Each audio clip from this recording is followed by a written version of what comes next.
The final event of our figure skating season, World Team Trophy from Fukuoka, Japan. Team figure skating came onto the Olympic program in Sochi in 2014. Canada won the silver medal. At the last Olympic Winter Games in Pyeongchang, South Korea, the Canadians took home the gold. Team Trophy is a little bit different format. 8 skaters per country, 2 men, 2 women, 1 ice dance team, and 1 pairs team.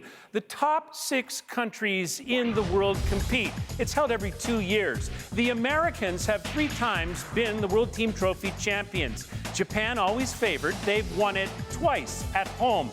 The Canadians have 3 times been medalists. The Russians are constant contenders, and the field is rounded out by the French and the Italians. The Canadians named their 8-member team following the World Championships in Saitama, Japan last month. A World Championships in which they failed to win a medal for the first time in 15 years, going all the way back to 2004. Here are the Canadians. The pairs team, Kirsten Moore-Towers, Michael Marinero, national champions, 4 continents, silver medalists. The women, Gabby Daleman, who helped Canada win team gold in Pyeongchang, and the national champion, Elaine Chartrand. The men, 27-year-old Keegan Messing and Nam Nguyen, a 2-time Canadian champion. The ice dance team is Caitlin Weaver and Andrew Poget, 3-time World Championship medalists. They've competed 3 times previously at World Team Trophy, winning silver in 2013. Andrew is the team captain, and we begin with the ice dance. For the first time, it's held outside of Tokyo in Fukuoka. And here to call the action, Brenda Irving, 4-time world champion Kurt Browning, and Olympic coach Carol Lane. Well, Scott, as you are well aware of, nowhere in the world is figure skating more popular than in this country. And for figure skating fans, this is their final fix before competition resumes in the fall. Now, most people figured this would be a showdown between the Japanese and Americans, and it appears that's the way it's headed after the short programs in the 4 disciplines. This is certainly a fun event for everyone, and here's Caitlin Weaver with her thoughts. I think the team event is a great opportunity for us. Figure skating is such an individual sport. We're able to support our team. We're supposed to cheer for each other, and we're very happy to be here together. Well, Andrew, with the Canadian tuxedo on, it looks like he's cleaned up a little bit for the competition. Sparkled up. Yes. Got to have the fairy dust on you when you go out to do your free dance. Is that what it's called lately? Well, I would imagine this team was a bit disappointed to have finished 5th place after the rhythm dance, looking for something a little bit better here. Yes, it's a little bit surprising. At the World Championships, all the teams in almost the top 10 got level 4 for their Tanga Romantica, and then suddenly here we are a couple of weeks later at the World Team Trophy, and now we're not getting it. So obviously things are happening, you know, and it depends on those tiny little mistakes. Well, for Victoria Sinitsina and Nikita Katsalapov of Russia, this was the best season of their careers together. The Russian team landed on the world podium for the first time, taking home the silver medal. There's a lot of internal momentum, I find, in ice dance where you don't have the quad hitting it or missing it and taking that major deduction. And these guys got the momentum, I think. Yes, it's been a breakout year for them, and they have been a team that in the past has been a little bit error-prone, but this year they seem to have managed to have kept it nicely under control. And the team which the judges feel is in a league of its own, of course, Gabriela Papadakis and Guillaume Cizeron. They won their 4th world title last month. Yes, I mean, they really are the judges' team to beat at the moment. They are very smooth. They have a beautiful rhythmic knee action, as you can see right here. Well, they're the trendsetter. They really are at the moment, yes. Well, the other 3 teams here include the Americans, Madison Huppel and Zachary Donahue, who train out of Montreal with Papadakis and Cizeron. Also here the Italians, Charlene Guinard and Marco Fabri, who finished ahead of Weaver Poget, and the hometown team of Komatsubara and Coletto.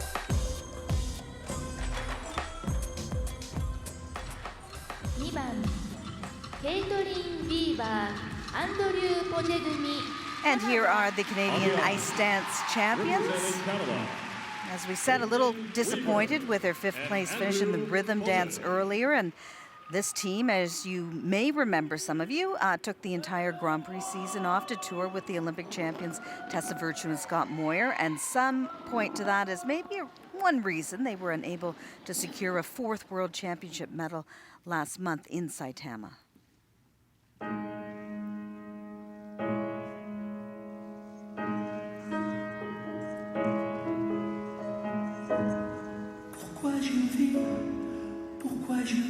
This program is a tribute to the Kazakhstan skater Denis Ten, who was unfortunately murdered last year in a very senseless accident. Caitlin and Andrew heard this music when they were touring with him, decided to skate to it, and then it's turned into a beautiful tribute to a wonderful skater.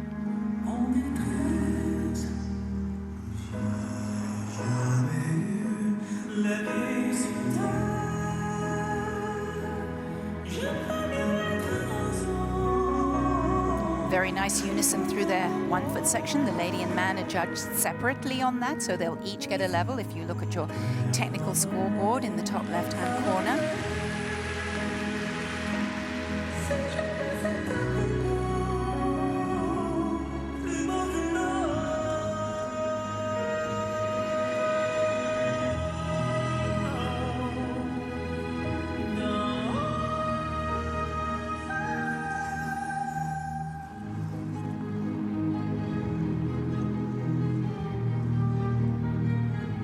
As you said, Brenda, slightly surprised, I would think, to find themselves in 5th place after the short dance, considering that their tango rhythm dance this year has been considered by many to be one of the best of the season. But as you can see again from the scoreboard, the technical panel, who are assigning all of those levels from 1 to 4, can be very strict, and just one little tiny slip can end you up in a place where you didn't think you were going to be.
Caitlin and Andrew bring such an enhanced feeling of storytelling to every performance they put out on the ice. They're very emotional skaters, and they really focus on telling a story that the audience can get into and share with them.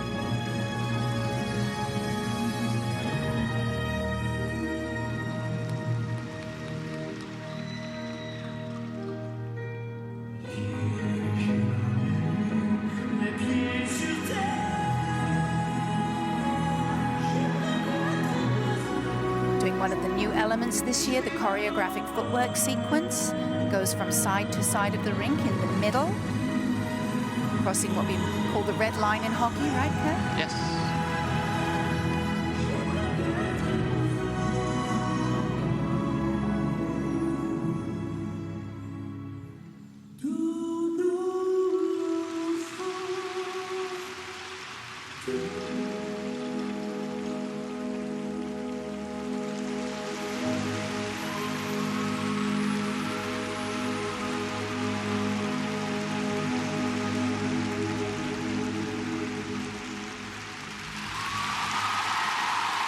This free dance performed arguably the best we have seen from Caitlin and Andrew this season. A nice birthday present for Caitlin, who turns 30 today.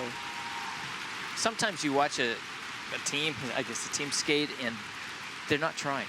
No. They're just sitting in the music, sitting on their edges, trusting each other. It was a very comfortable skate. Very nice. Well, the scores for the Canadians still to come. But ice dance certainly where the Americans have a huge advantage over the Japanese, and the U.S. champions would love to widen their lead over the host nation. Skating next, the two-time world medalists Madison Hubble and Zachary Donahue.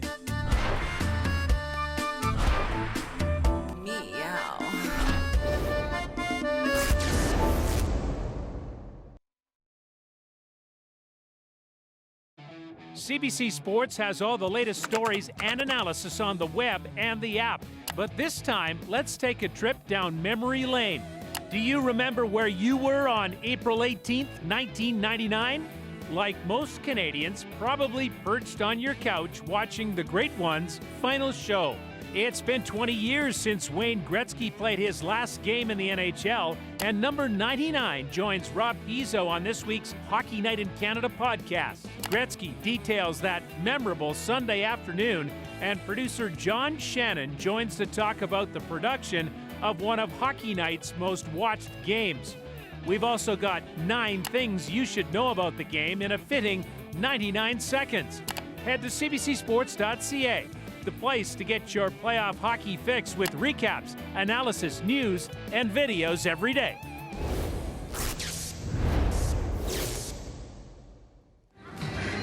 We're back in Japan, where we just watched Canadians Caitlin Weaver and Andrew Pogier perform their free dance, and that was, would you say, one of their better skates of the season? Yes, I think Kurt got it exactly right. It was very relaxed, very calm, very comfortable.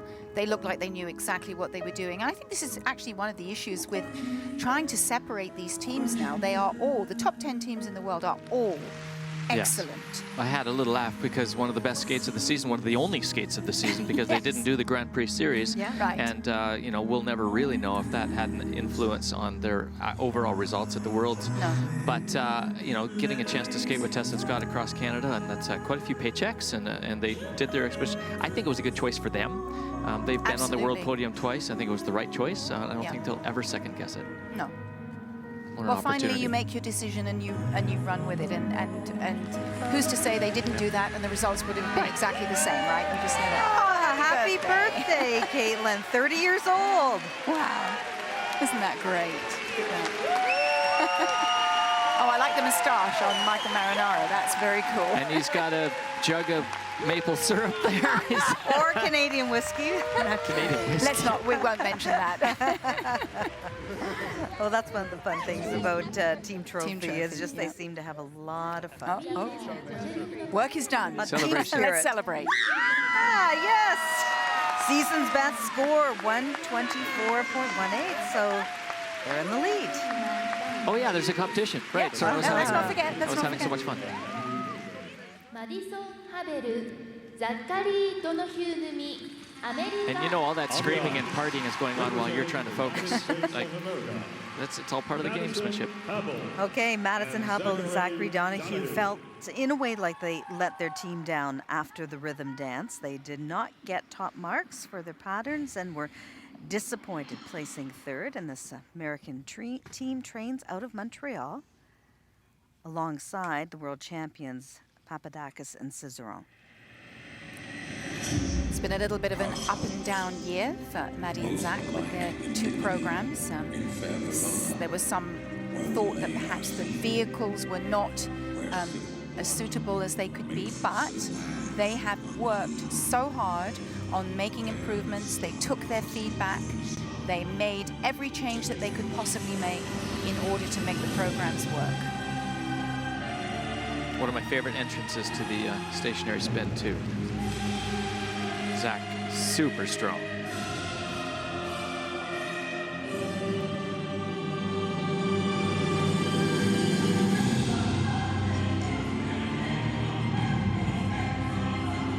Judges agreed with you. If you look at the technical tracker box there, the GOE, the grade of execution, is in the plus side. We always want it to be there. If it goes into the negatives, that's not a good thing.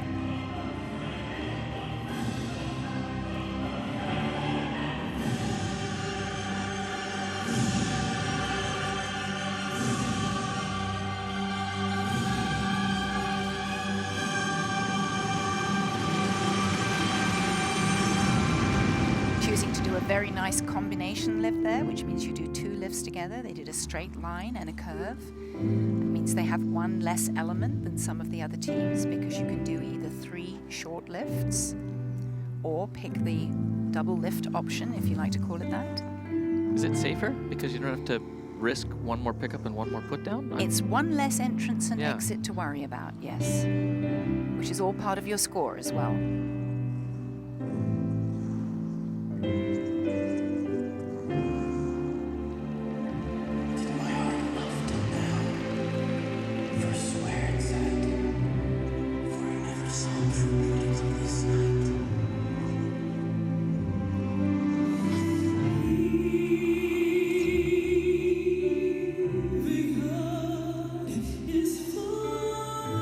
Remember that there's a whole other part of the scoring system that you don't see called the program component marks. So as well as the technical panel assigning those levels that you see in the top left-hand corner, the judges are looking at skating skills, performance, interpretation, transitions, and composition, and assigning a score to each of those things, which adds up to the end mark. There is a lot going on through every program. Or as I call it, there's what you did, and then there's how you did it. How you did it, exactly.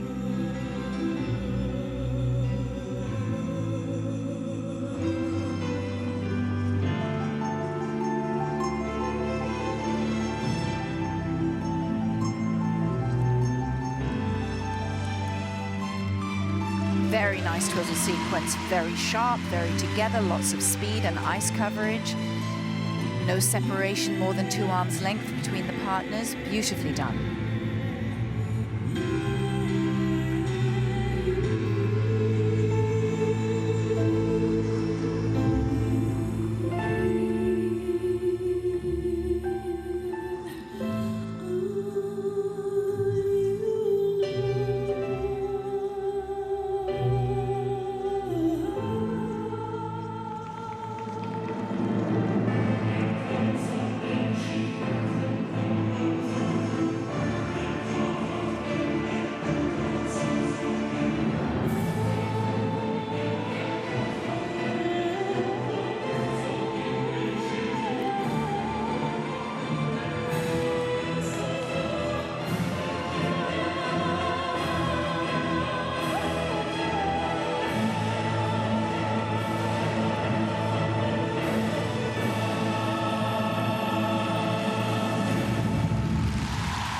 Nicely done by the reigning world bronze medalists, Hubble and Donahue.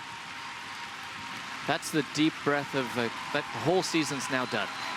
They certainly threw the kitchen sink at that performance.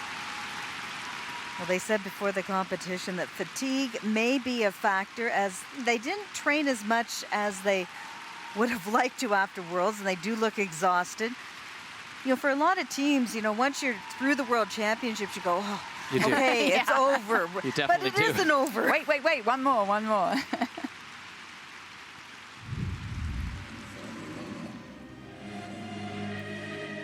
I think one of their strengths, besides their obvious skating skills, is that they just seem to suit each other. You don't question why these 2 people are skating together, not once. No, they really do skate as one person. They have a tremendous synergy together. The way that all the moves just flow really nicely. This twizzle sequence was absolutely gorgeous, and I love the fact that there was no interruption in the flow. The speed across the ice was great. Unison, really good.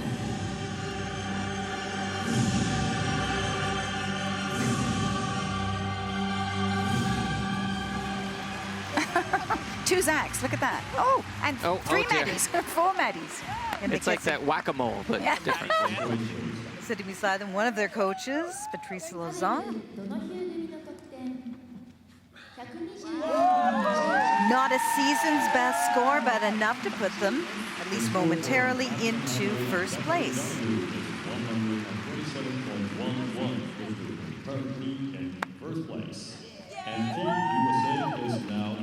And Madison and Zachary would love to stay ahead of the next team that's coming up, the team that was ahead of them after the rhythm dance, the Russian national champions, Victoria Sinitsina and Nikita Ketsalapov. This is a team that got together in the spring of 2014, and it took until this year for them really to gain traction. Their big breakthrough came just last month when they finished second at the World Championships.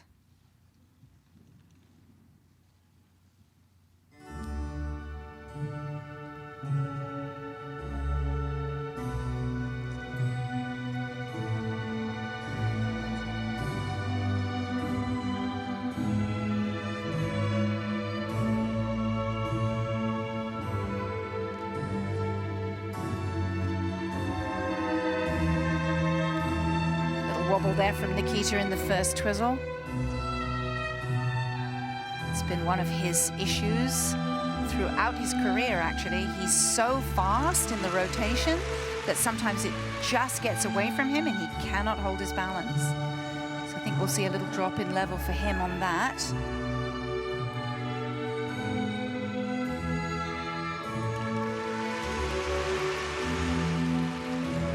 Saying level 4 at the moment on the twizzles, but the technical panel will go back and review at the end of the performance and check out anything that was called as a slightly suspicious element. You really don't want the judges to want to watch your program in slow-mo. No, it's never not a good at all. thing. It's never a good thing. But this team has really been riding their momentum this year. They've gained in confidence with every performance, because every performance has been solid, and there's nothing like that to make you feel like a winner.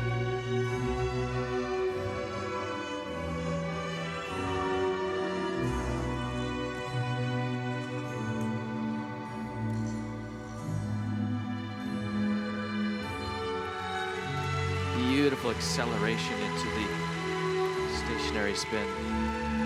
Lift. Sorry, lift. Single skater talking. Looks like a spin, but it's a lift. Call it what you want. That's it.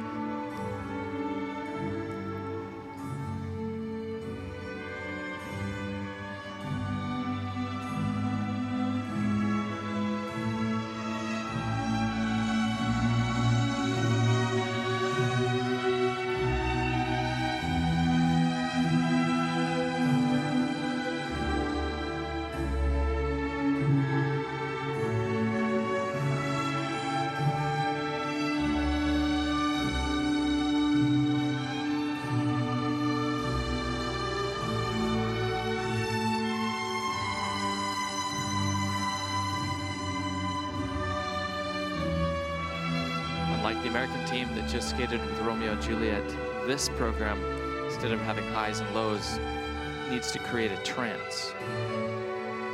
And it's that dreaded third quarter mark. Can you get through it? Keep the trance alive.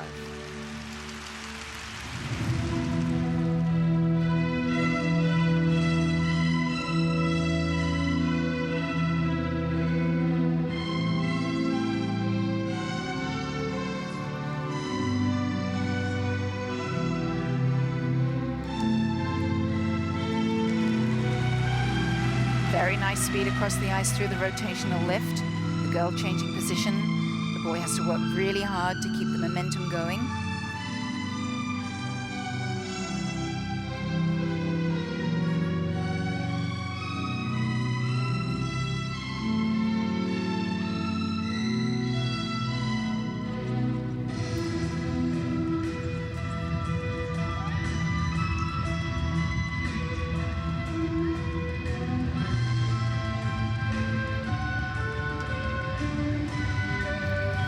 I find the second half of this program not as engaging as the first half. Unlike Hubble and Donahue and Weaver and Poget, who really keep their storytelling going for me for the whole performance, this second half of the program seems to me to be much more a collection of tricks, one after the other. Nice tricks. Nice tricks. Yep. Well, maybe an even better performance than we saw from this Russian team at the Worlds last month. See what the judges have to say. Yes, you never know what's going to come out when that scores. I couldn't. You're waiting for that score. It's the most tense part. Place your bets. Well, first after the rhythm dance and last to skate, the team everyone tried to beat the season, but no one could catch. Gabriela Papadakis and Guillaume Cicerone, the undisputed king and queen of ice dance right now. Can they pick up another maximum 12 points for France today? We are back in Fukuoka watching along with you the World Team Trophy on Road to the Olympic Games presented by RBC. And Victoria Sinitsina and Nikita Katsalapov have just skated their free dance. And Russia, by the way, has never won this competition before. They sat in third place heading into the free dance with the pairs and the men's and women's competitions still to be skated. Absolutely beautiful, and I do kind of in this first half of the program get in that trance, which is why I mentioned it. And then in the past I've feel that the last third of the program is just not the same. I just the trance gets popped a little bit, Just but I like loses them. the plot a bit at the end. Like I said, it feels like a collection of things put together just to go with that change in the music, but it doesn't have the same intention of purpose that the beginning has, which is so lovely. Also enjoying that the teams are doing a lot of choreography in the kiss and cry area as well. That should be worked into the equation somehow. The Americans with the lead right now, but not for long. The season's best score for the Russians, 130.63. So Sinitsina and Katsalapov move into first place ahead of Hubble and Donahue with one team left to skate. So they can enjoy that for about 4 minutes. And they have saved maybe the best for last. Our final ice dance team today is the four-time world champions from France. And just look at everything they've accomplished. Gabriela Papadakis, Guillaume Cicerone. And this team seems to go into every competition. Kurt and Carol not asking themselves if they're going to win, but by how much. Have to remember they're still in their early 20s, going to have a long career. Brenda, I was just reading that. I can't believe they're that young. And they're already four-time world champions. And if Tessa Virtue and Scott Moyer had come back, they would have been even more. Yeah. I mean, we hope that some team can come along and at least make a game out of it. They seem to win by so much every They have a patent. competition. They have a patent on this style. Yeah.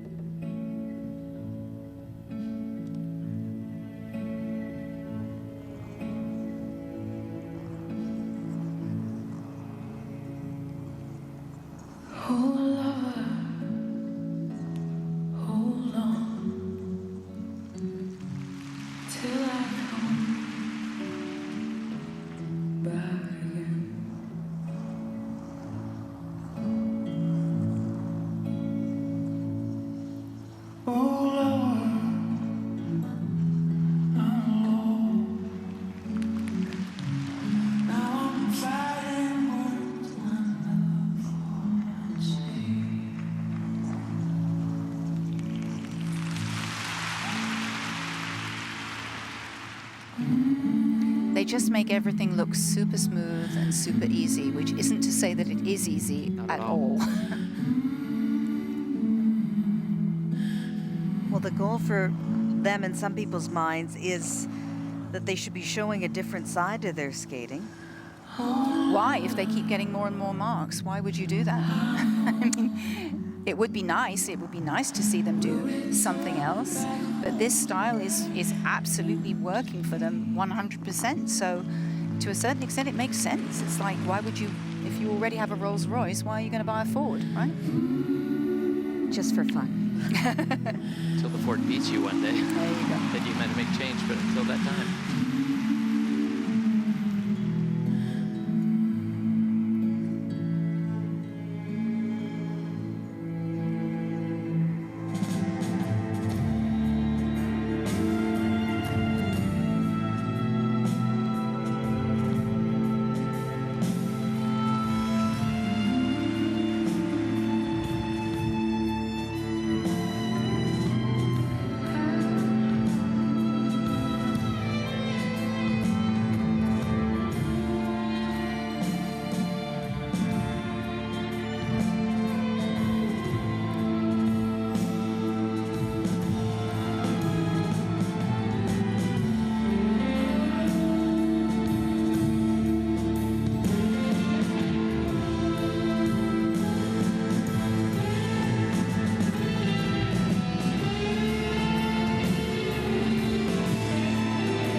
also, like Tessa and Scott, have been together since they were children, and that adds to the connection that they have and the fact that they know one another so well.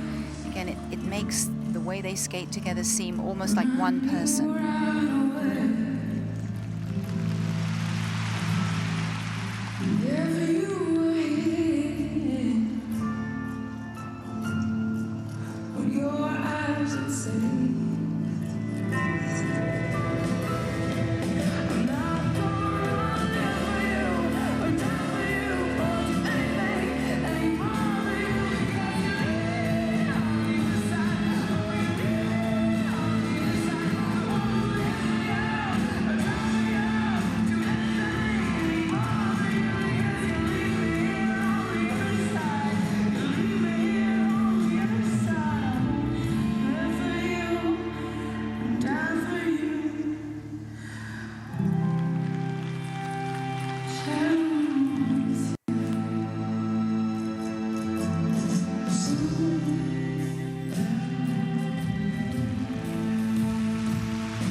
Beautifully skated as per usual, and a standing ovation from this knowledgeable crowd here in Japan. Wonderfully unadorned. Yes. Just beautiful. Understated elegance, both in their skating and in their visual presentation. And I feel that for me, the underacting, the understatement lets especially his skating shine through. Yeah. Now, she's keeping up with him. So, but I just, as a skater, I look at him and I think, what a steam engine of expert power and precision. Absolutely. And I think if there was a base to their strength, I think it's in those two thighs right there. That's good.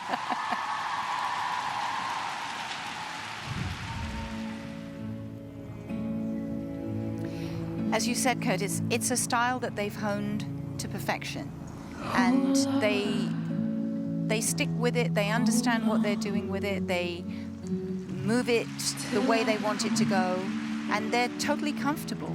So, as you say, until the judges decide maybe, well, we'd like to see something else, why would you even change it? I suppose each year in the ice dance event, the decisions that the ISU make, that the decisions of how to dictate what's expected of the skaters, that might trip them up someday. You know, they might come up with something that they can't do. You never know. But until that Doesn't time, look like it for now, does hail it? to the chief.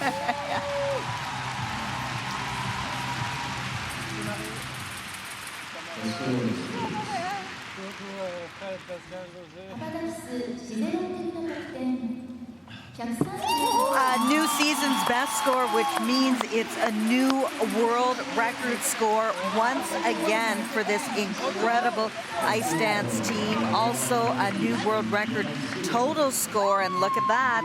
Should we be surprised? Papadakis and Cicerone win another competition. The last time they lost was at the Olympic Games more than a year ago now to Tessa Virtue and Scott Moir. So the French easily win. This team is 5 points better than the Russians and more than 10 points better than Weaver and Poge. And overall, you know, how will the Canadians look back at this season? Well, as we said, they made some decisions as to how they were going to plan their season, and I'm sure they'll look at that. Yes, a great adventure, and I think they made the right choice. So 12 points for the French, thanks to Papadakis and Cicerone. They finish in first place, 11 for Russia, and the Americans earn 10. Canada picks up another 9 points, and they remain in fifth place. Now, when we return, the men take to the ice, and this should be another battle between the Americans and the Japanese. Chen and Joe versus Uno and Tanaka. Who would you put your money on? Well, the showdown continues when Road to the Olympic Games returns.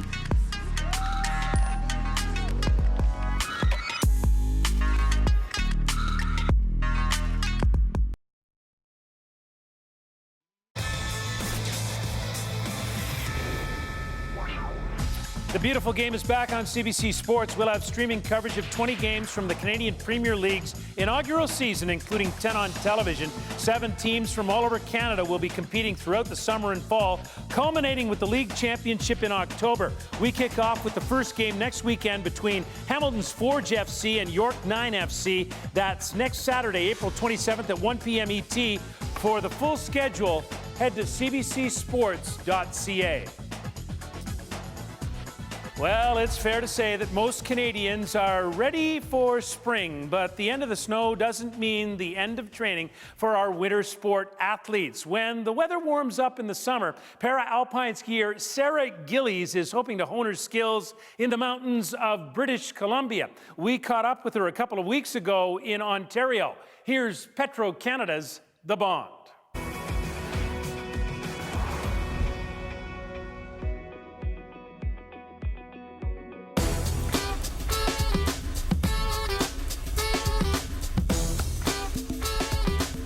Hi, I'm Sarah Gillies, and I'm a prospect for the Canadian Para-Alpine Ski Team. The sun's coming out. It's going to be a beautiful day for you to lay down one of your best runs of all time. My coach is Mark Newton, and he is a super funny guy who's always supporting me. Get out of here. My name is Mark Newton. I'm the Athlete Development Manager for Canada Alpine, and I'm Sarah's coach. You're standing up and it's skidding a little bit. Sarah's a special athlete to coach, not only because of her coachability on snow, but her ability to really work hard off snow and work hard when we're not necessarily in the same training environment together. We don't get a lot of time on hill to work together because he lives in Calgary and I live in Ontario. Hey, Sarah. Hey, Mark. How's it going? I'm good. How are you? Perfect. We live on different sides of the country, so lots of times we have to use different ways of communicating. FaceTime, Skype, phone calls, emails. Good, you had a good training day? Yeah. Yeah, slalom today? You bet. Awesome, I sent over your flight info, and if you got all that, I will see you in the airport in a week. See you then. Okay, bye.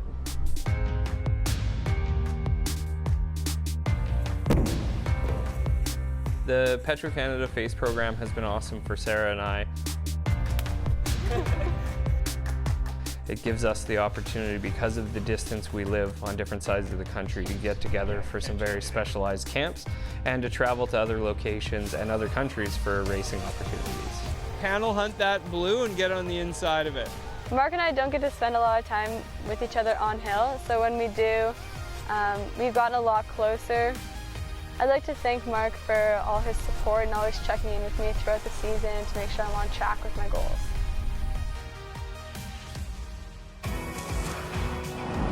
The Bond, brought to you by Petro-Canada. For Petro-Canada, to live by the leaf means supporting those who wear it. Sarah is joining the likes of Alana Ramsey and Molly Jepson as Canada's para-alpine leaders. From the snow back to the ice, World Team Trophy in beautiful springtime in Fukuoka, Japan, with Brenda, Carol, and Kurt. Scott, right now we are moving to the men's competition. Canada represented here by Keegan Messing and Nam Nguyen. And Keegan is going to be looking to shake off disappointment from the short program earlier. The Canadian bronze medalist struggled with his jumps. He was 9th. A little action of acknowledging the announcer saying his name kind of sums Keegan up. Most of the skaters at a big event, when they say their name, they don't even they try to pretend they just didn't say it. Keegan is all about big jumps, lots of danger, and lots of entertainment. So is this guy. Japan is without the World Olympic champion Yuzuru Hanyu, who's trying to get his ankle better before next season. So that means that Shoma Uno is Japan's leading man. Am I looking at that jump list and seeing triple axel plus quad toe? Oh boy. I've seen it on YouTube. Oh boy. Get ready for that one, viewers. Well, how do you respond to the triple axel? The triple axel. What? Oh God! What did Yuzu do at Worlds? That was blew my mind.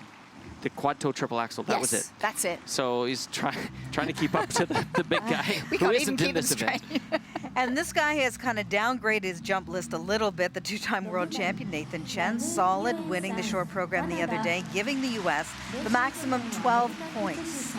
Actually, he's downgraded it a little bit more by moving some of the combinations earlier in the program, I believe. That making quads look easy. So we'll see. And here is who we are going to see this afternoon. Keegan takes the leadoff spot. Remember, the U.S.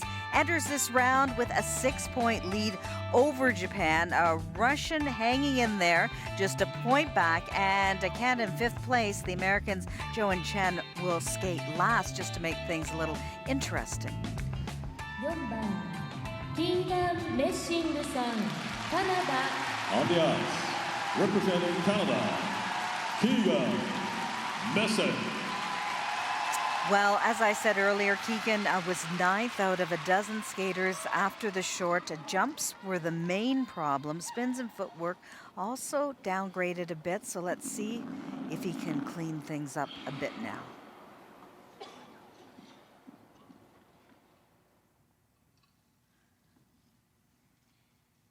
Wake up.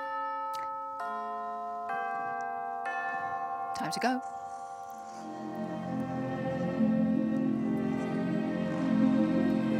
Always give a nice shout out to the choreographer, Vance Lipon. Lance Vipont. There it is. You were close. Oh, it's got my Mertzwicks there.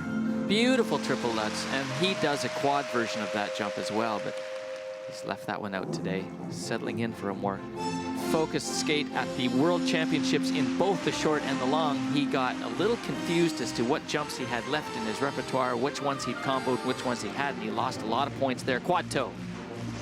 Ooh, that boy.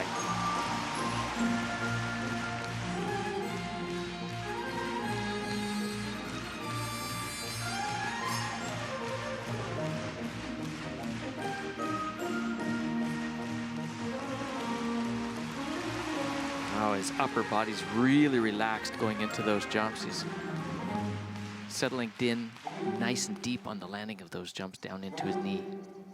Sometimes when you change your strategy and just dial back a little bit, you just give yourself that extra bit of time.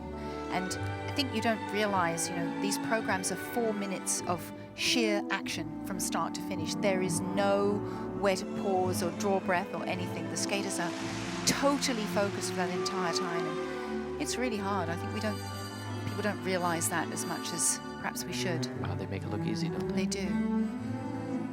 And fun in Keegan's case.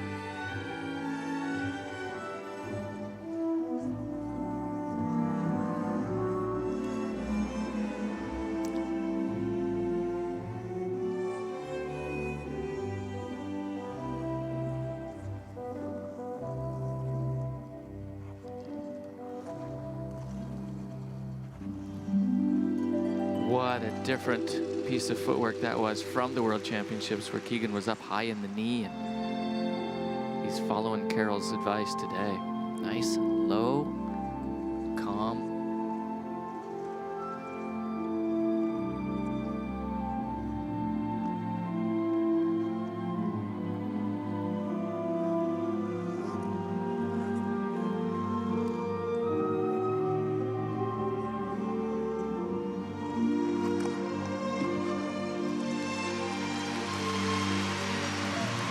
Kind of floated that first one, almost looked like, oh, he was hunting for a quad, but he only got a triple out of it. Did a beautiful combo though.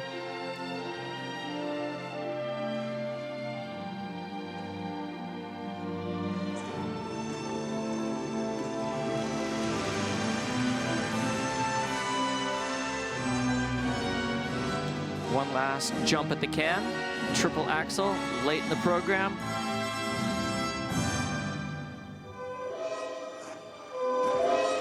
Oh, what a nice way to end the season.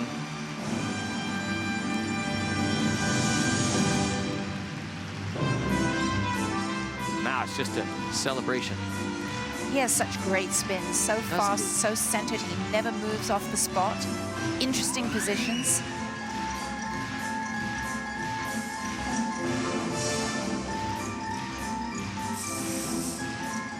Vintage Keegan in this footwork.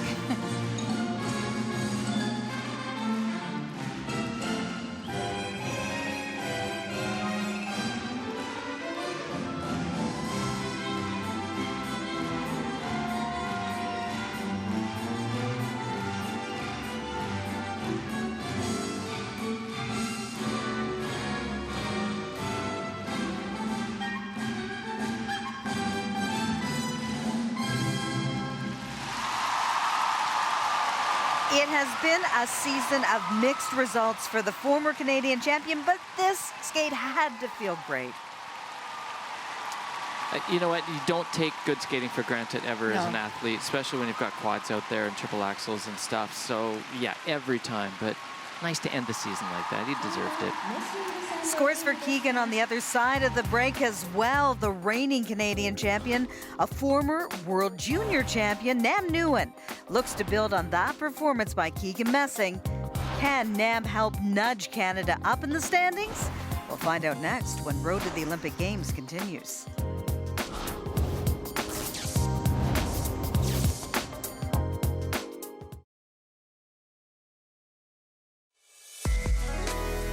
Road to the Olympic Games on CBC, brought to you by RBC, continues. World Team Trophy figure skating in Fukuoka, Japan. The men are on the ice, but first we have this update.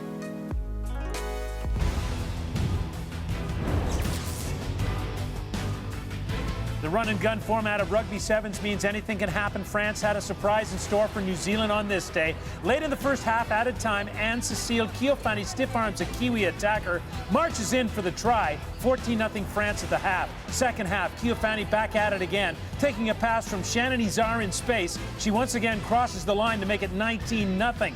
The Black Ferns got one back, but France seals it as Izar turns on the Jets down the far side to score. New Zealand unbeaten for a record 38 straight matches, upset by a count of 29-7. Don't forget, plenty more Rugby Sevens action ahead. The playoff bracket gets underway tonight from Japan on CBCSports.ca. Streaming action begins at 9:30 ET with undefeated Canada looking to keep it rolling against Russia in the Cup quarterfinal. Watch on our website or at CBC Sports on the app.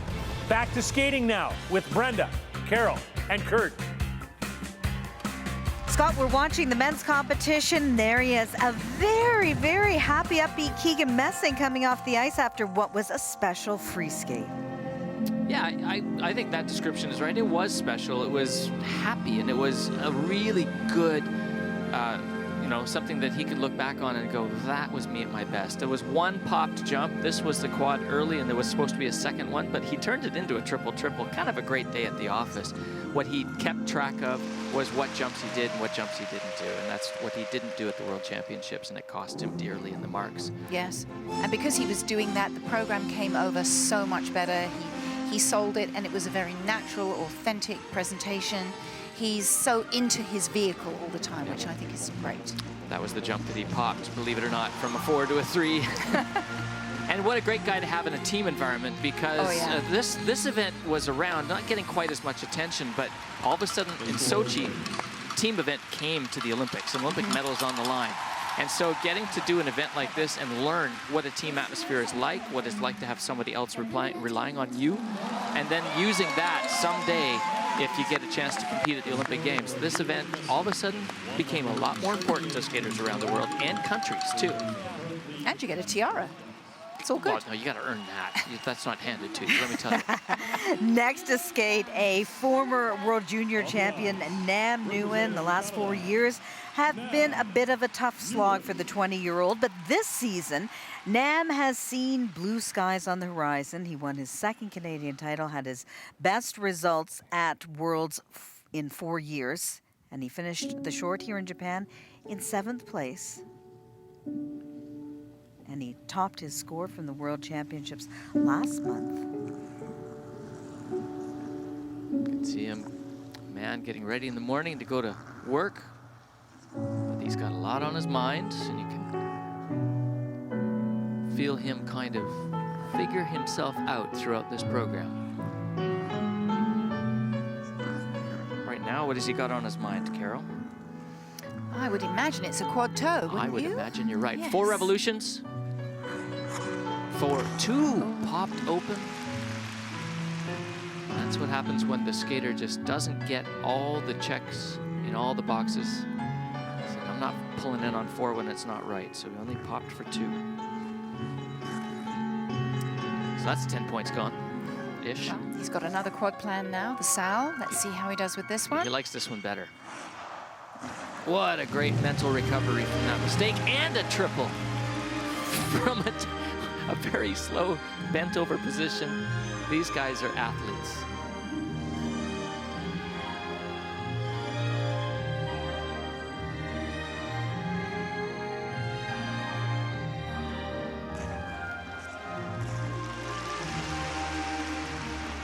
Nice to get that triple axel in. That one was causing him no problem in practice at the World Championships, but all sorts of trouble in the competition.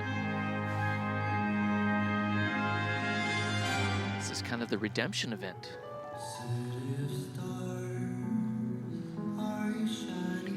Well, as you mentioned, Kurt, people are changing their programs. It's the end of the season. They are letting them come down a little bit, perhaps in technical content, just giving themselves a breather. And maybe that's the key, you know? Maybe you need to start that way and build up over the season rather than throwing in everything and having to bring it down again. There's some water cooler gossip about limiting how many quads can be tried in the program, and I'm actually on board for that. I know Elvis Stoico probably disagrees.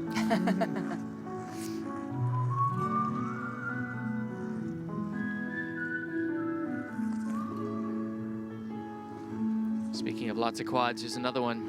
His favorite. Oh, look at that. You knew he had that one as soon as that crisp, beautiful out back inside edge sound was made. Wonderful trajectory on that quad sound. It continues it on.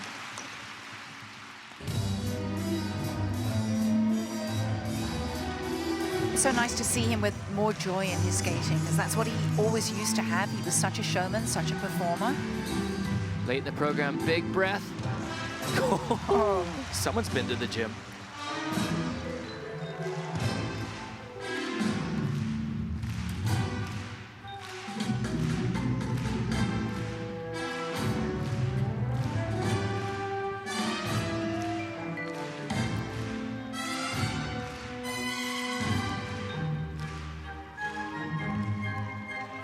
Beginning of the program, not quite sure of himself.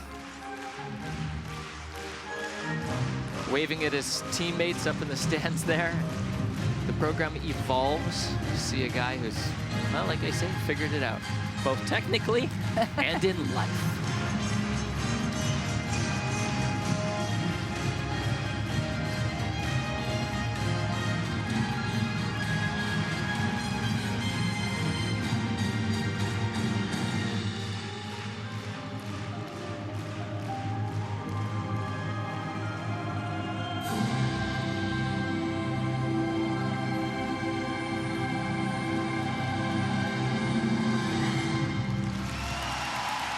Well, double that opening quad, but otherwise one of the best free skates of certainly his season, and nice to finish, I guess, the season out of breath, but feeling you're on the right path. That's the theme today, isn't it? Let's double over at the end of the program because it's the end of the season. It truly is. It truly is. Yeah. Last one. And actually not quite for him. He'll be joining me on Stars on Ice. His first chance to be a regular cast member on Stars on Ice. And that's a pretty cruel opportunity. So we'll see on tour there, Nam. Oh, see, his toe just slipped. Didn't get a good step onto the toe and get to forwards. The toe just slipped in the ice. And then that nice mental recovery. Watch this. Ow. How did he do that? And interesting that you would make that mistake at the beginning and then just show such mental fortitude as well. Yes. To really make a recovery. Look at this one was even better. Yeah, the trajectory across in the air and then back down was perfect. Finding his feet. But the triple loop at the very end of the program, the second triple axel, I'm very impressed. Rob Burke, my good friend, nice job coaching, big guy. It was full of little bonbons, that program. Yeah, it was. Really nice things to enjoy. Both Canadian guys did a good job. Showing the kiss and cry here is almost as good as on the ice. Nicely done. A new season's best score, 164.40, puts him into second place. And Keegan and Nam are good friends, but it kind of fun at the end of the season to see two great skates and set up a rivalry for next year. Yep. Well, this has been one heck of a year for 20-year-old Matteo Rizzo. The Italian skater must be pinching himself. He won his first European medal in March. He went then at the 2018 World Championships, where he was 17th to 7th this year. So quite a jump. And now Matteo, he did not put out, I guess you could say, his best short the other day. He wound up in 6th place. That gave Team Italy 7 points. Is this the real life? Is this just fantasy? become one of our new favorites this year. His musicality and interpretation of his programs is really top class.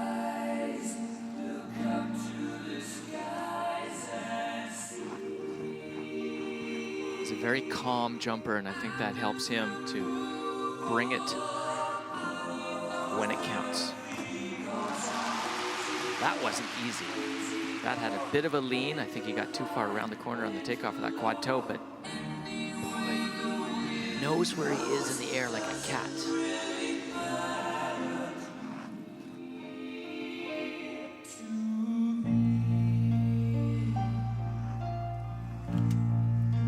Oh, mama. Triple axel double toe.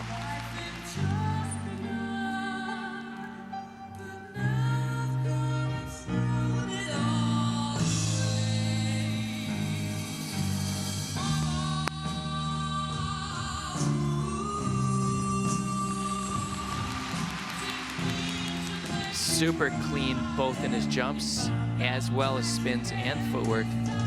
Carol and I are getting on the Mateo bandwagon. Oh, yes. And his beautiful music. I'm a Queen fan, so I love the song. But it's all business for the first part of this long program. Check mark the boxes, get the technical score up on the tracker on the left-hand side. You can see that giving you all sorts of yummy information to talk about. But it's really the second half of this program that comes to life artistically.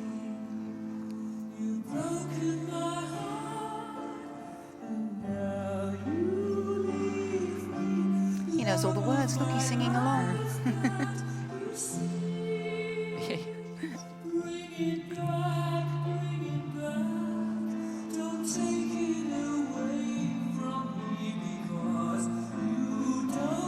You're going to hear your music a lot when you train through the season. It's nice to choose a piece of music that you like. That you really love, yeah.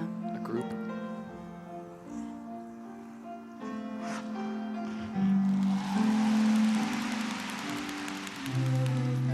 There's a lot of thought, I think, gone into the design of this program, the way the elements are distributed, the way he picks up the musical highlights.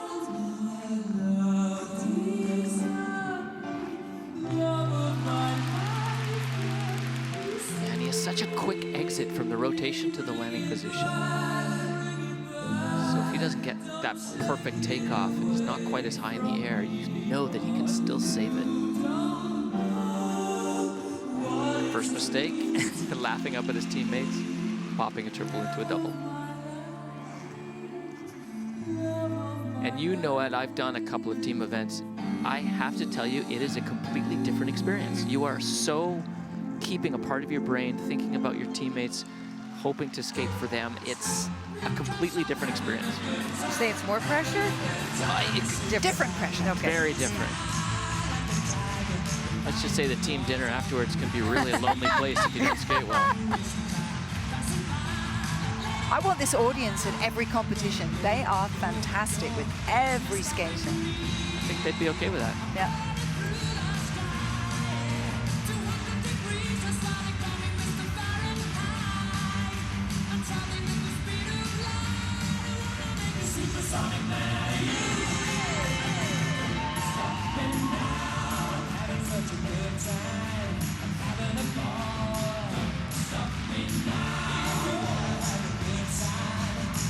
This song should be his exhibition number. And his theme for next year.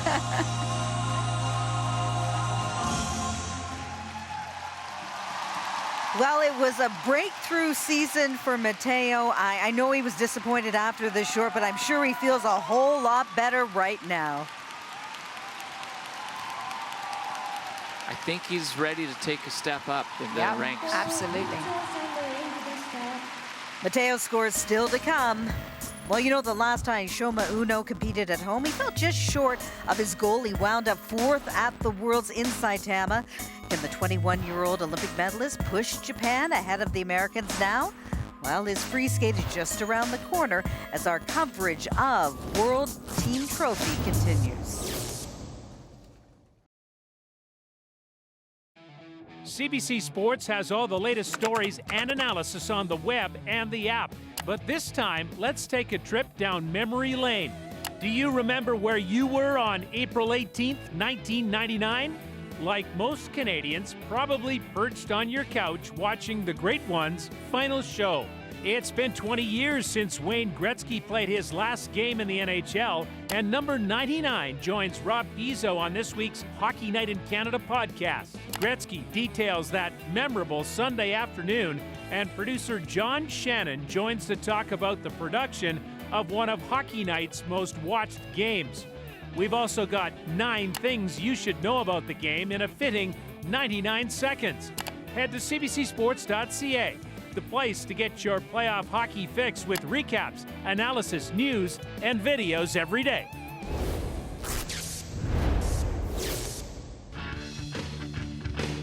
It's the most wonderful time of the year, the NHL playoffs. The Winnipeg Jets have their backs against the wall, down 3-2 in the first round. They'll try to stave off elimination tonight in St. Louis against the Blues. Hockey Central starts at 6:30 Eastern. Puck drop for Game 6 goes at 7 p.m. on Hockey Night in Canada on CBC. Right after figure skating ends, keep the conversation going with us. Behind the Boards, live on Facebook following the show, featuring Kurt, PJ, and Carol. Join the crew on the CBC Olympics Facebook page, 6:15 Eastern, 3:15 Pacific, for more analysis, reaction, and a full figure skating season wrap-up. Now, let's get back to the ice with Brenda, Carol, and Kurt. Well, we are halfway through the men's competition here at World Team Trophy, and another happy customer, Mateo Rizzo. He was terrific. And his happy daddy sitting next to him as well, Walter. Yes! Season's best score, 172.89. Well, Mateo's shaking his head because he knows he popped an easy jump, and it was also in the last 3 jumps of his program, which means the 10% bonus was on a double Lutz instead of a triple, but I think it's okay, Mateo. Canadians sitting first and third. Keegan Messing leading the pack right now. He has a nice contained skating style, so he can reproduce those jumps under pressure. This guy's not so contained. Yeah, his skating quite. is super wonderful, but the jumps, who knows? Here we go. Well, with Yuzuru Hanyu on the sidelines for this event, that leaves this man, Shoma Uno, as Japan's top gun. The 2-time world medalist just missed the podium at this year's World Championships. Now, he and Kenji Tanaka were pretty solid in the short the other day. Shoma was third, Kenji was fourth. That gave Japan 19 points. The Olympic silver medalist would have placed higher if he had landed his jumps more cleanly. But Japan needs a big skate from him right now.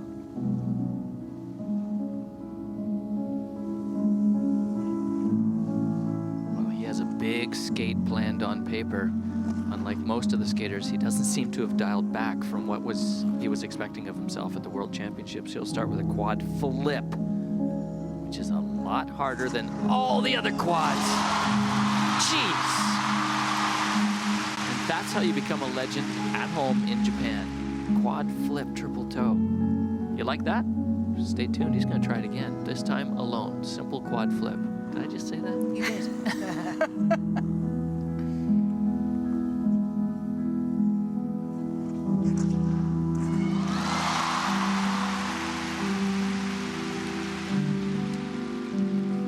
That was pretty impressive. First 2 jumping passes, gorgeous. High level of difficulty, high level of execution. Exactly the combination you want.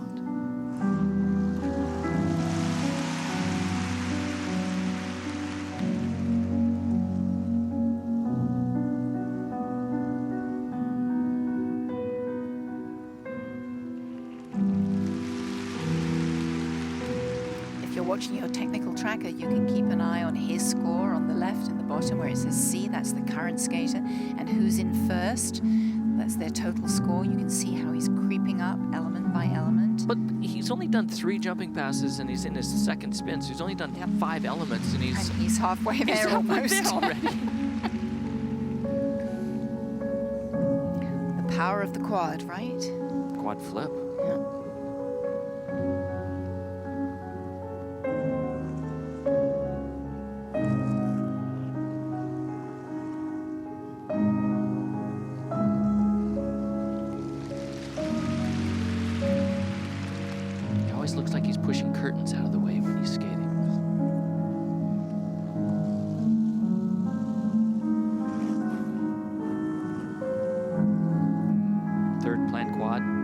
one Nam Nguyen did 2 in his program, Sao Cao.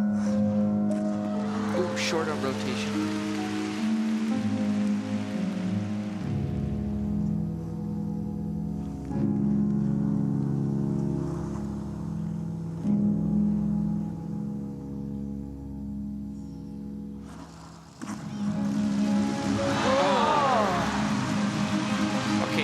Heroic. Triple axel, quad toe. Monster. And yes, that's the first time I've ever said that commentating. Big lean on the quad toe, terrible fall, but exciting. Triple axel again. There you go. Welcome back to reality.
Have lots to talk about.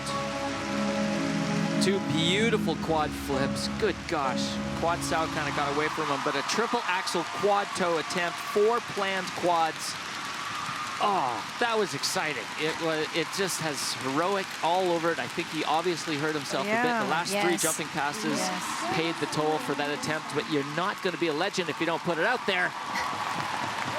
He did it. Scores still to come for Shoma Uno. Well, the Japanese have had their say. Now, guess what? It's the Americans' turn. First up, newly minted world bronze medalist Vincent Zhou. He finished 2nd in the short, and his mission today, help the Americans win their 4th team trophy title.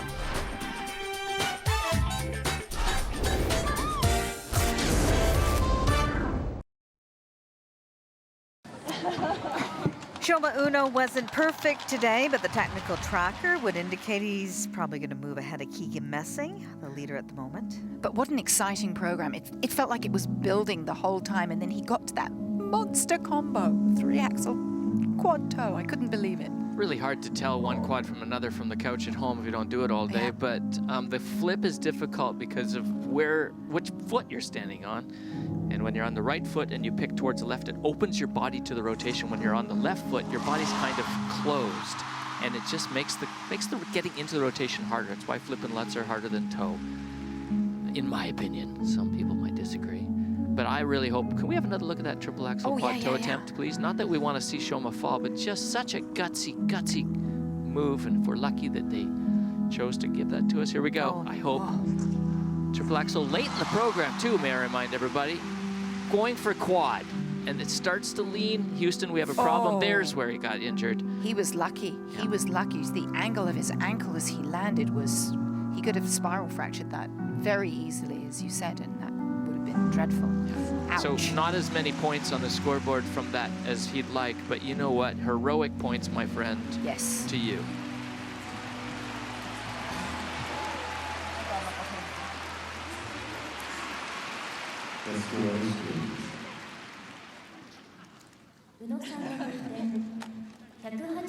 And we have a new leader, little short of 190. That drops Keegan Messing down into 2nd place with 2 more skaters left to come here in the men's free portion of this team trophy competition. As soon as Japan gets a pair team that is sneaking up the ranks, they are going to be pretty well-rounded. Yes. Pairs and dance is where they're weak. Yeah. We'll talk about a powerful 1-2 punch for the Americans. World champion Nathan Chen and the man who's on the ice right now, the world bronze medalist Vincent Zhou. They finished 1-2 in the short the other day, walked away with a whopping 23 points between them. And Zhou set a new personal best score in the short and was just a point back of Chen. Hard to believe someone of his talent would be second best in any country.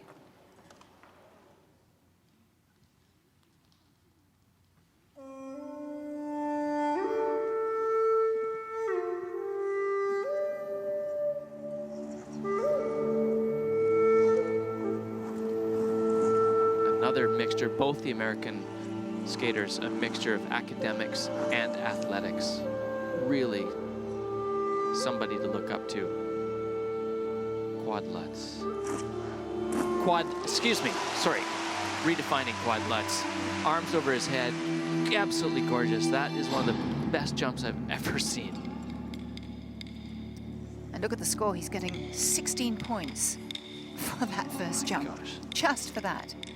Well, Vincent and I have something in common.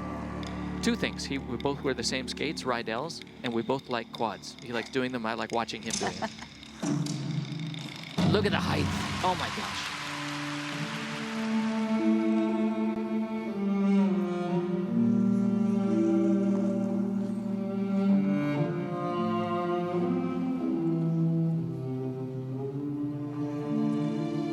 Only 3 revolutions.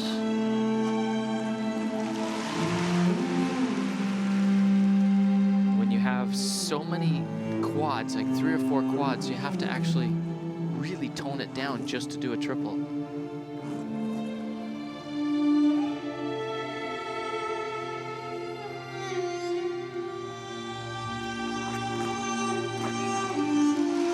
See that little puff of air after the takeoff of that quad toe. Slight delay.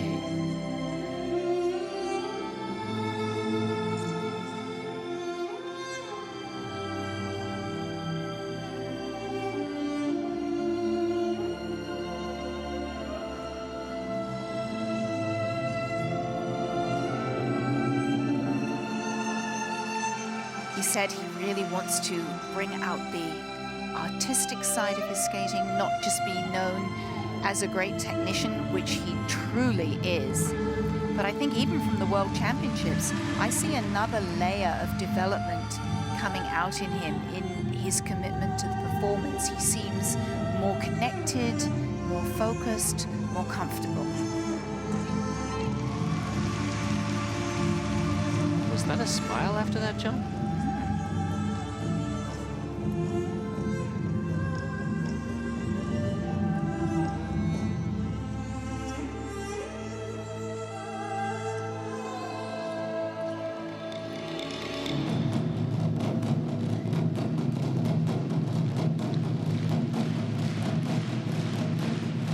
Brenda, you said it, can't believe this guy's second in his country.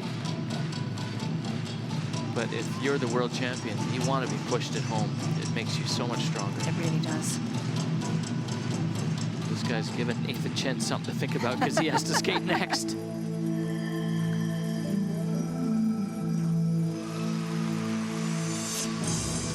But they're on the same team, so first and second, that's all they want. No, they want first and first. No, nobody wants to be second out of those two. Well played.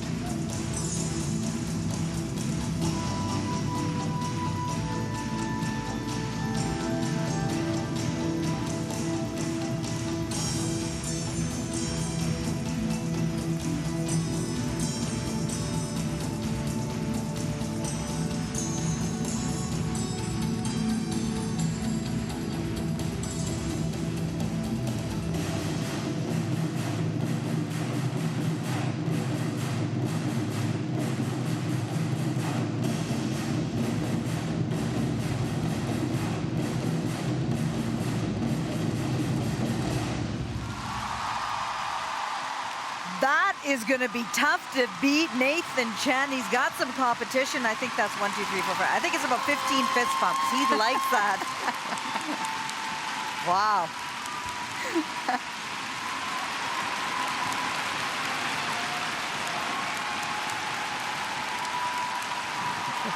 There are very few times in your career where you have those perfect skates, where you think that everything just went about as well as it could do, but that looks like one of those for him. Yep. Put a bow on it. Yep. Well, we have one skater left to go. He's the reigning men's world champion. Nathan Chen is undefeated since the Olympic Games last year. Can he keep that streak alive and keep the Americans in the lead? Our coverage of World Team Trophy from Japan is back in just a moment.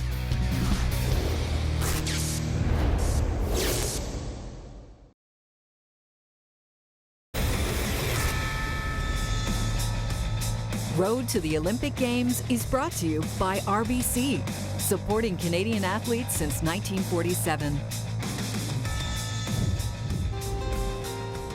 Let's head down the Canadian Trail for April 20th, 2019. We start with the announcement on Wednesday that highly decorated Paralympian Stephanie Dixon has been named chef de mission of Canada's Paralympic contingent for the next 2 years.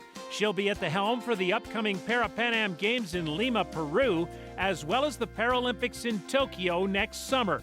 The 35-year-old, 19-time Paralympic medalist said, "I'll be our athletes' biggest cheerleader and share their stories with our nation so that all Canadians will feel like they're part of the journey." Brooke Henderson is in position to have a lot to cheer about in Hawaii. At 14 under par, she's tied for the lead after 3 rounds at the Lotte Championship. If the 21-year-old can pull out the victory, it will be her 8th LPGA Tour title, tying the Canadian record held by Sandra Post. 24 and so much more. On the road to recovery from a cancer diagnosis, snowboarder Max Perot had the future on his mind while in Whistler, where he caught some big air as a spectator. He wrote that he is already looking forward to competing again next year, and we look forward to seeing that too, Max. From beautiful Buenos Aires, Olympic wrestling gold medalist Erica Wiebe gave an update on her training regimen ahead of the Pan American Championships this weekend. She closed her Instagram post by writing, "I'm excited to go out and execute on my competition goals." And finally, we head to the magnificent cliffs of Dubrovnik, Croatia. With the Adriatic Sea in the background, Team Canada forward Natalie Spooner found an ideal setting to announce her engagement. Cheers to you, Natalie. And right after figure skating ends, keep the conversation going with us. Behind the Boards is live on Facebook following the show, featuring Kurt, PJ, and Carol. Join the crew on the CBC Olympics Facebook page at 6:15 Eastern, 3:15 Pacific for more analysis, reaction, and a full figure skating season wrap-up. Now back to the rink in Fukuoka. Brenda, Carol, and Kurt have the World Team Trophy. And I'm sure you're going to be talking about this man because we've seen some great skates today from the men, but Vincent Joe may have had the best one of the day. Quad Lutz with those beautiful straight arms over the head. Brian Boitano, who made the Tano so popular with one arm over his head on his triple Lutz back in 1988. And I know he's smiling somewhere down there in the United States. And he's cooking too, something. He's always cooking. Well, Vincent was cooking up a great program today, wasn't he? Well, his goal, and you said it, Carol, his goal was to go to Laurie Nickel and get some choreography, and he's really tapped into the second half of the sport, which is the emotion and the music, and also he's figuring out how to... Zachary's scaring people now. Kind of solved his under-rotation problem. He was getting so many deductions. And, not today. And I think that it's freed him up. Now that he's not getting those deductions, he's a free skater. Yep. And it looks great. 198.50 moves him easily into first place. So a personal best score in the short the other day, now in the free, and also a personal best total score. Congratulations. Great job. Absolutely marvelous. So a new situation for Nathan Chen, who has to skate next. I mean, it's a team event, like you said, Kurt, but they both want to win, and he's probably not used to being pushed like this from his teammate. Here's our final skater, and he does it all. Just look at this. Somehow he can go to university full-time and still be at the top of his game. Show off. Anyway, Nathan has won his second world title last month while still studying at Yale this season, and It's sometimes easy for us to forget he's still a teenager. He won the short earlier here in Japan and is looking to earn another maximum 12 points for this American team now in the free.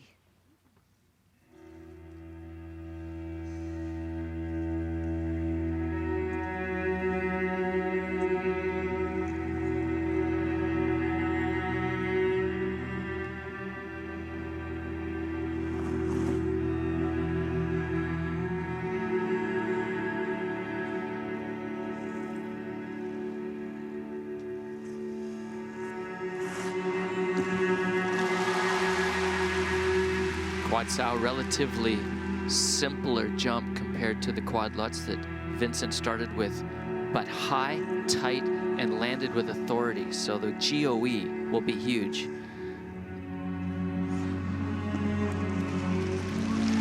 GOE being the grade of execution, basically, that's just the bonus on the base value of an element that the judges can reward you with. That's where Nathan Chen will get you.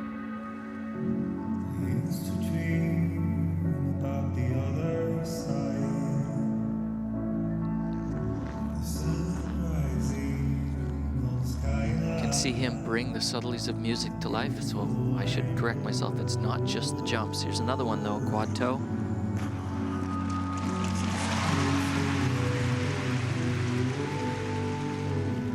Quad toe, triple toe, no air between his arms and his chest. Super tight rotation.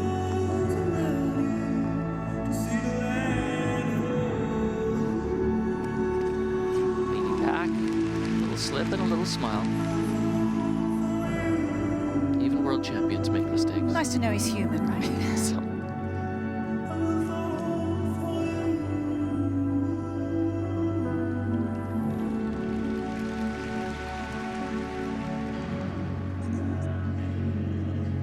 Well, interestingly, Nathan had the same conversation with himself that Vincent Zhou is having this year about not just being a technician, but having the artistry, having the program components, having the transitions, having all the other things.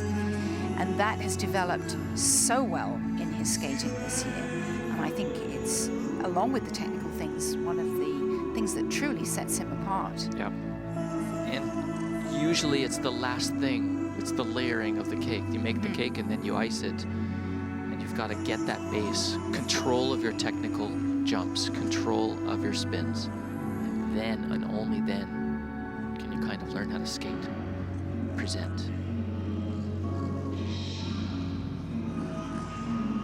Because making a quad toe look like that. He's got the recipe for that one down pat, hasn't he? Sure does. Such an athletic feat.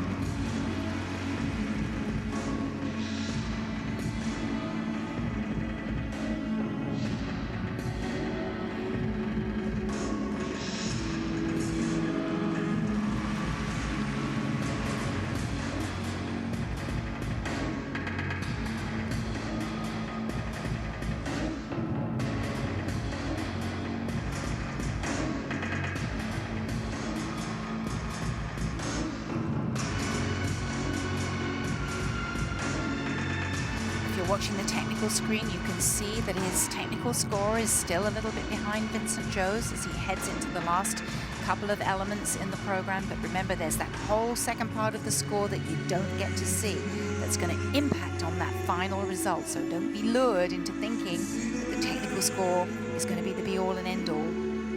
It only tells a part of the story.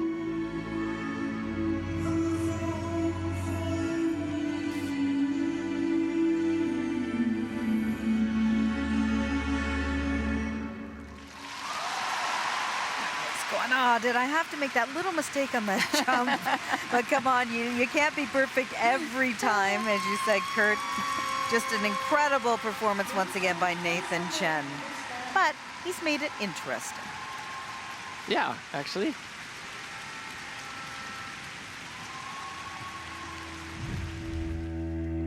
Well, exciting for the American team to have those two guys go back to back. Oh, yeah. And so they're so different. I mean, they both have such technical mastery, but they present themselves in a very different way, which is lovely to see. And Nathan's cool. Like, Yeah. There's something very cool about a little rock star in him, and I kind of wish, and okay, so I'm not doing 4 quads in my program, but I kind of wish he would bring some of that breakdance stuff in a little sooner. Even just tease us with it. Well, I think that's what he does so well in his short program. I think the music for the long program is much It's business. gloomier in a way, you know, and so he doesn't get to show that side of himself that we know is there. No, but I don't want him to be all happy. I want him to cool dance some more. Like I just feel like I just want to see a little more rippling of the eye. I don't know. I don't have to. I'll just sit here. You're just getting picky, right? Yeah. No, I want more. Yeah. Well, and why not? But you know what? You have to make those decisions. It's checks and balances. Okay, I can do a little bit more upper body work, and then I miss the third quad every time. So if I just settle into my groove, I get the quad. 10 points, check mark, or whatever it might be, and move on. And then I don't care what Kurt Browning says. He's just going to have to deal. Because he's not doing the quads. He's not doing the quads. just sitting here enjoying it. There's my mistake. Okay, he's got to beat Vincent Joe's score of 198.50. The scores, please. チェンさんの得点 And he's got it. Not by much, though. Look at how close the scores are. About a point separating the two skaters. Oh, really? He breaks 300 again for both the short and the free. Most importantly in this competition, picks up the 12 points. And Vincent Joe picks up 11. There we go. Way to bring it home. Yeah. Shoma Uno takes third place, just like he did in the short. The big mover on the day was Canada's Keegan Messing. He finishes a very impressive 4th in this very rich and talented field. A good way for him to finish the season. Now, let's hear from our Canadians, Keegan Messing and Nam Nguyen. Oh, I loved it. This was the first time I got to participate in a team trophy event, and the family that we have created here has just been a magical feeling. They helped me through the program, and it's just been this wonderful event. How about that? For me this week, it's been a lot of fun, especially competing with the entire team here, and we're all just doing our best to, achieve where we are right now. So really, it's an honor to be alongside with these wonderful athletes. Well, how will both of these Canadians look back at this season?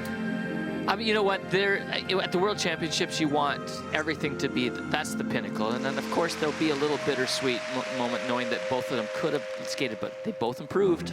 And Nathan Chen, just can't wait to see where his skating will go next year. I'm just so impressed that he's keeping school and skating and a balanced life. For young athletes, that's the image we want to create. Quite an idol. Yeah. Now let's head back to Scott Russell. Thanks, Brenda. Standings after 2 disciplines done. USA leads with 91 points, 12 clear of Japan. Russia is next. Canada currently 4th, having moved up a spot with 59 points. They're looking to hit the podium for the 4th time in team trophy history. Tomorrow, our conclusion from the World Team Trophy competition in Fukuoka, Japan. We'll have the pairs and women's free programs starting at 12 noon on Road to the Olympic Games. Also, tomorrow afternoon, we'll have the final of the World Rugby 7 Series Tour Stop in Japan. Tune in at 2 p.m. Eastern, 11 Pacific for the championship game. It's anybody's guess who will make it in. Maybe Canada. They're undefeated so far. That's also streaming on cbcsports.ca and the CBC Sports app.